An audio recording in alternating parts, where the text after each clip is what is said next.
Hi everyone and welcome. Great that you could be here today with me on Storytime 365. My name is Barbara and today I have a wonderful Christmas story all about friendship. The book is called Snow Bunny's Christmas Gift. This is a story that's been written and illustrated by Rebecca Harry.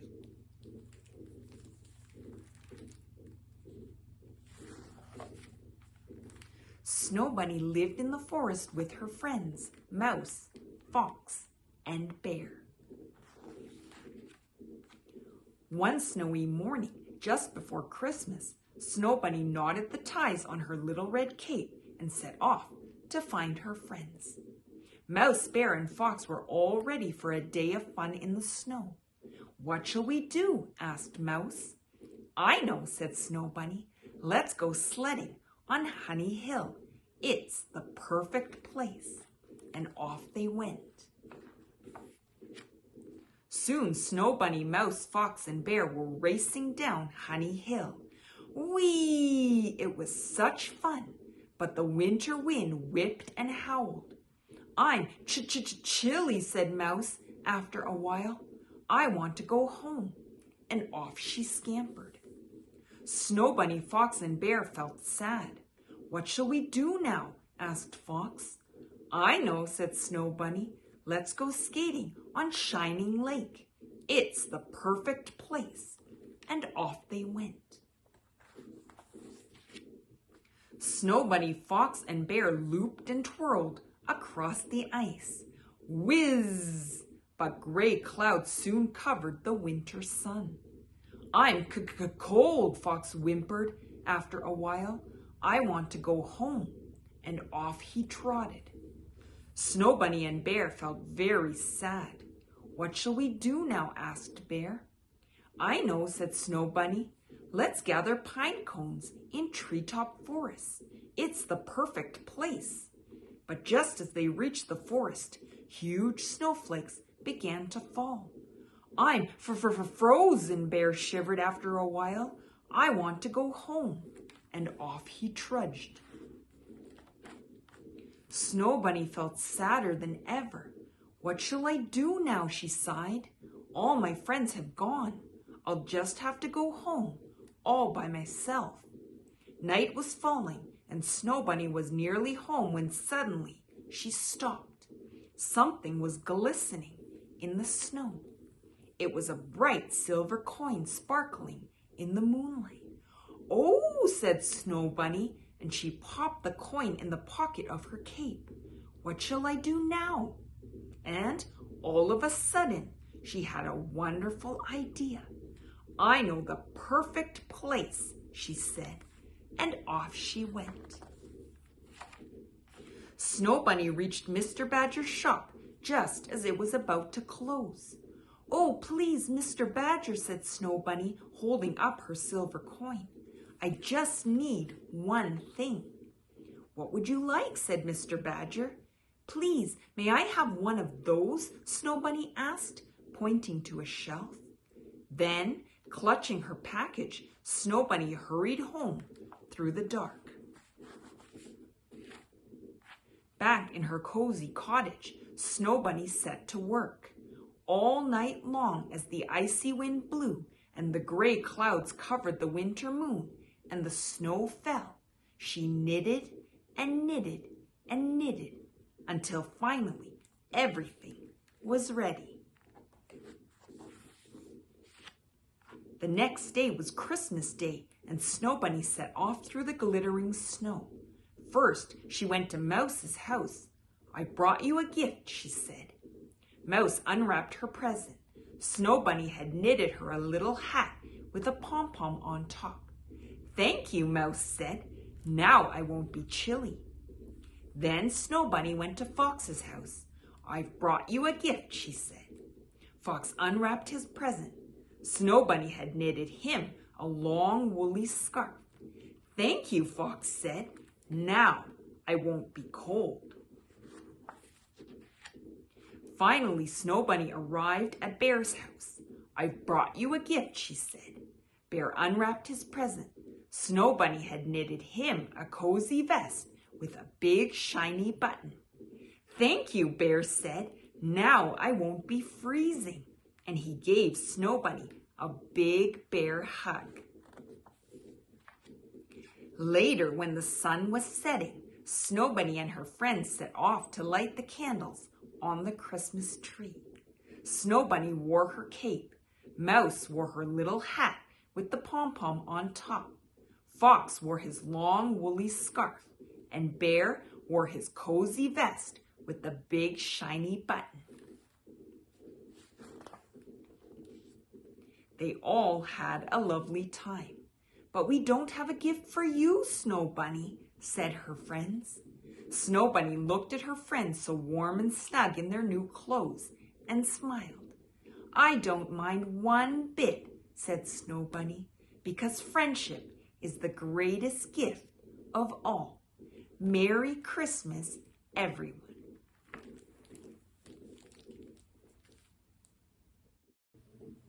Hello everyone and welcome. Thank you for being here today with me on Storytime 365. My name is Barbara and today I have the story called One Snowy Night. This is a book that's been written by Christina Butler and it's illustrated by Tina McNaughton.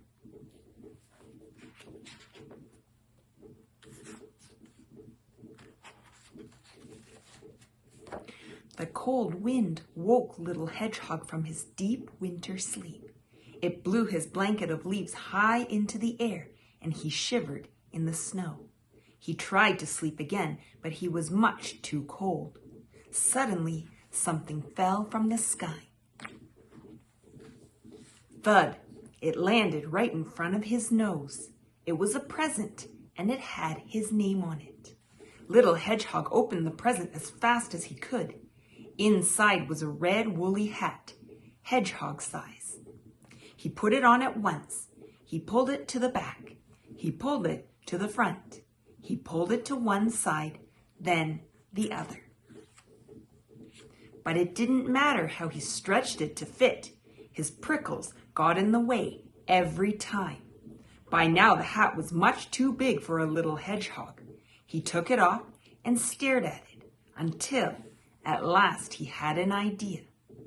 He gave the hat a shake and wrapped it up again. He ripped a piece off the label and wrote on the rest. Then he ran to Rabbit's house. Rabbit was out, so he left the present on his doorstep.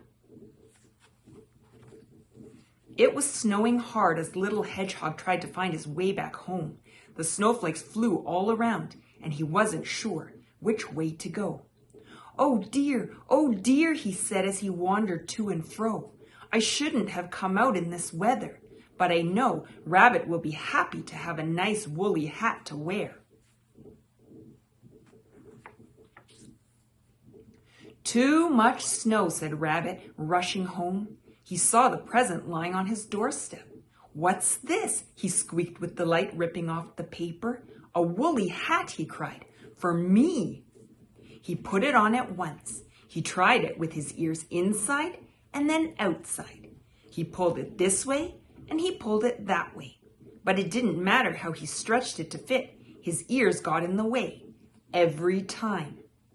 By now the hat was much, much bigger. It was much too big for a rabbit.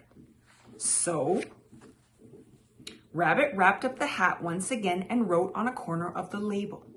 Then he went to visit Badger. The cold weather made Badger very grumpy. "Merry Christmas, Badger," shouted Rabbit. "Who's there?" growled Badger. "Merry Christmas," repeated Rabbit, giving him the present. "A Christmas present?" said Badger. "For me?" Badger put the hat on.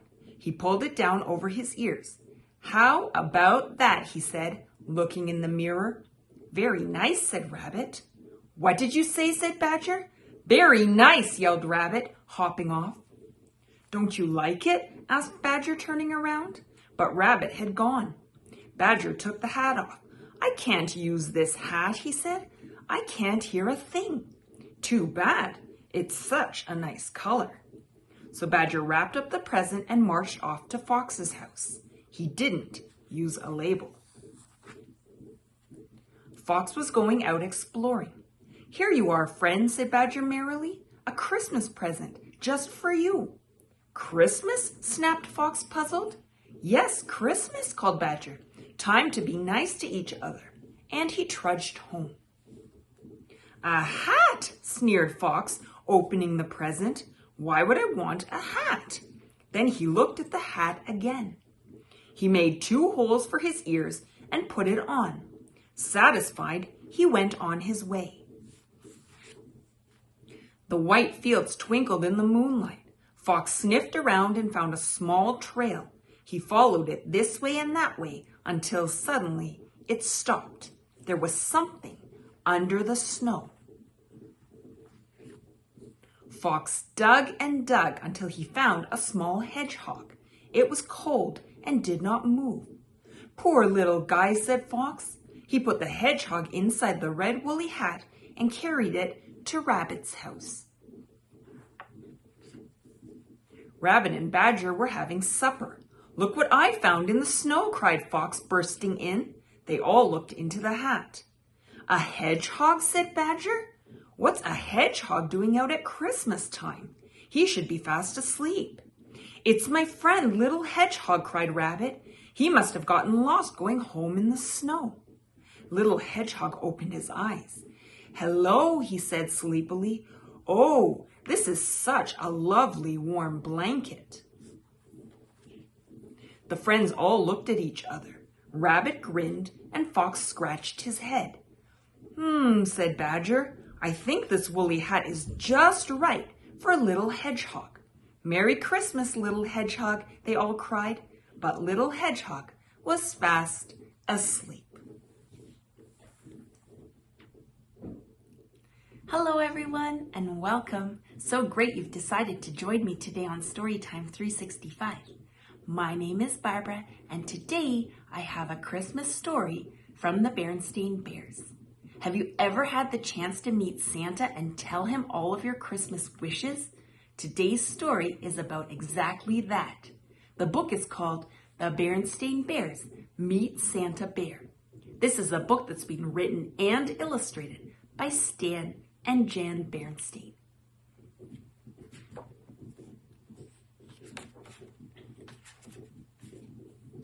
It was just 2 days after Thanksgiving, and the sights and sounds of Christmas could be seen and heard all over Bear Country. "It seems to me," said Mama Bear as the Bear family arrived at the Bear Country Mall, "that the Christmas season starts earlier every year." "Yes, isn't it great?" said Papa Bear, admiring the mall decorations. "I'm not so sure," sighed Mama. "I'm concerned about Brother and Sister Bear. Too much excitement isn't good for cubs." "No need to be concerned," said Papa. "Brother and sister are good little cubs. I'm sure they'll be calm and sensible about the whole thing." But if Papa had looked at Brother and Sister at that moment, he wouldn't have been so sure. They were passing the big new toy store, and Brother and Sister didn't look the least bit calm and sensible. They had just come from watching Saturday morning television, and there had been lots of commercials for the new Christmas toys. Sister had wanted them all. A bear hug teddy that hugged you back when you squeezed it, a ride-on pink pony, a clown face mobile kit, and giggly goo, a strange substance that you could make into all sorts of funny shapes. There had been some things that had excited Brother too, especially a remote control robot that could stand on its head and a dinosaur molding kit. And there they were, right in the toy store window, plus lots more. Sister was so excited she was practically jumping up and down. And when Brother read a sign saying Santa Bear was coming to the mall to meet all his cub friends, she got even more excited. "Santa Bear," she cried. "Oh, Mama, may I come meet Santa Bear? Please, may I, please?" "In good time," said Mama, sighing again. "Calm and sensible, eh?" she said, looking at Papa. Sister Bear could hardly wait to start her Christmas list. She needed a little help from Brother with the hard words, but she didn't need any help thinking up things she wanted for Christmas. Dear Santa Bear, this is my Christmas list. Bear Hug Teddy, Happy Pink Pony, Clown Mobile, Giggly Goo, a red ball, bubble pipe, gumball machine, dollhouse furniture, new doll clothes, electric toy washing machine, comb and brush set, birthstone ring, pink mittens, ice skates. Over the next few days, the sights and sounds of Christmas became stronger and stronger, and Sister's list grew longer and longer.